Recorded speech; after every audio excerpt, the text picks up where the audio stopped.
won championship. Chatri Sityodtong had a meeting apparently like last Saturday with Francis Ngannou. It was kind of like a Hail Mary shot, and it didn't go too well. And immediately after, he announced like, "Hey, we tried to negotiate. We couldn't meet. He wanted way more than we wanted to offer, and we're not going to sign him. Done." And then just a laundry list of dirty laundry started being released by Chatri, and Francis was just kind of quiet about it. And little by little, things started trickling out. What did you guys hear? I heard that Francis wanted like a seat on the board, right? What It the was fuck? one of it. Yeah, one of his stipulations. Another one was that he didn't like his opponent couldn't make less than a certain amount if he was fighting him. So to get fair pay for his opponent as well, not just for him. Um, I can't remember. There was a couple other things that I am not able to recall right now. Yeah, so I think they offered him like 20 mil per fight. Right. Right? So Guaranteed. guaranteed 20 mil per fight. He wanted that seat on the board, which would have allowed him to have some say in how they treat fighters, or how the company makes moves or whatnot. And then he also wanted, like Fonzo said, he wanted to make sure that whoever he fought, it didn't matter who he fought, they couldn't lowball that fool. They couldn't be giving him, "Oh, you're gonna fight this fool for 10 and 10." Like, no, dude, he's gonna make at least this much money, which is kind of cool. Someone I can't remember if it was on Reddit or Twitter, someone was like, imagine some fool applies to work for your job, not necessarily your job, but a position at your job. And he's like, when I get hired, I want Fonzo, Cousin Ant, everybody to get the raise that I'm about to get too. That don't never fucking happen. Right. So, Yeah. Shout out to Francis, man. He's doing what he says he's doing, not giving an F about what people say, and trying to stick up for him, not only himself, but other fighters as well. Yeah. Yeah, I don't know. I'm kind of mixed on it. Like, like you said, like that's great. Him trying to do all this stuff. But I think we've said it in like previous shows that we have with him doing this. I mean, the money that he made already, he's pretty much setting him, his future up for. He's got to live off of that. Whatever he's made before and whatever little bit he can make now is kind of burning bridges. I mean, I get the thought process of, oh, let me try and help out. But if you're not, you got to be willing to negotiate. It doesn't sound like he's willing to negotiate. Who goes to a fight company and says, "Hey, I want to be put on the board"?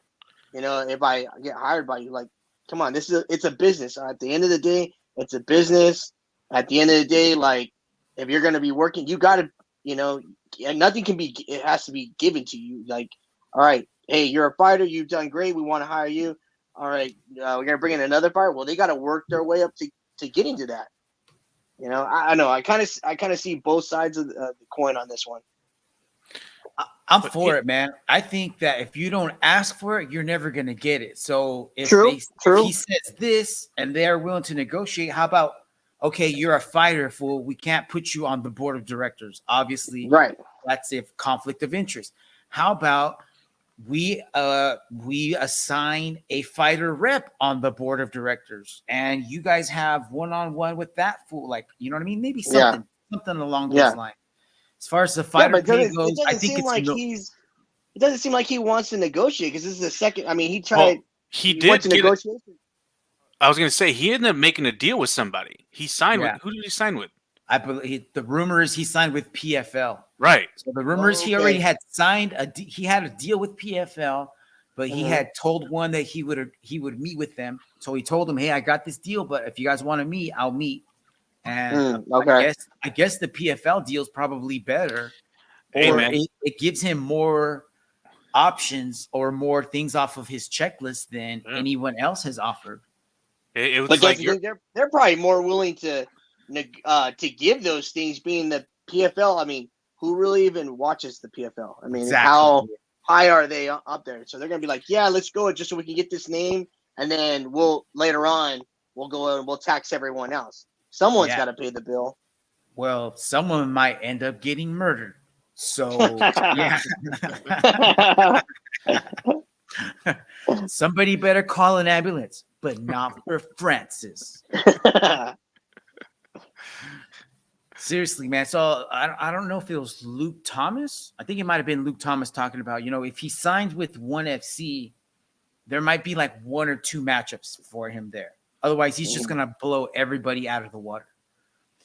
Bellator, I guess, doesn't have the money, but they do have a deeper roster, maybe. Better matchups, maybe. Maybe not anybody that's going to beat him, but at least like there's a deeper pool. And then PFL, dude, I don't even know who's over there, Right? Exactly. So what's going to happen? They're going to have to bring people in. So we'll see. We'll see. It's interesting. We haven't heard any details on the PFL deal yet, but I'm sure in the next few days, if not few weeks, we'll probably be hearing something about it. All right. Sticking with PFL news, did you guys hear that Fabricio wants to fight for PFL? Damn. No. Yeah. What? He wants to fight PFL. For PFL, he wants to bring, because PFL's talking about going to Brazil. So I guess they want him to be the face of Brazil, maybe, even though he's kind of old-ish for an MMA fighter. I was going to say, man, what has he done? It's been a while since I've seen him fight. When's the last time he was in the UFC? I don't even know how old he is, dude. I bet you anything. It's more for the networking because he knows a lot of people. He's able to, exactly. Yeah, they're going to use him as a vehicle to push PFL in Brazil, which is a genius idea, but at what cost? Because, like we were saying, Fabricio's a little older. 2020. He's got miles on him. So when in 2020 did he last fight? July. It was against Gustafsson. Okay, so it's coming up on 3 years, and he lost. Didn't he get smashed in that one? Yes. No, he won. Did he? He won via submission, armbar. Oh, that's right. That's right. I remember that. Oh, yeah, it was a sneaky armbar, and it was in the first round, I believe. But check this out. He's asking to fight Francis. Shut the fuck up. In a soccer stadium. Yeah, that's why it says PFL stadium fight. So he's like, "You want to fight in front of 60,000 people, my friend?" That's bad. What if PFL decides to do like a jail league, fool, and then they go and fights Cain Velasquez while he's locked up? Damn. Slap fight. They already beat you. I'd watch it.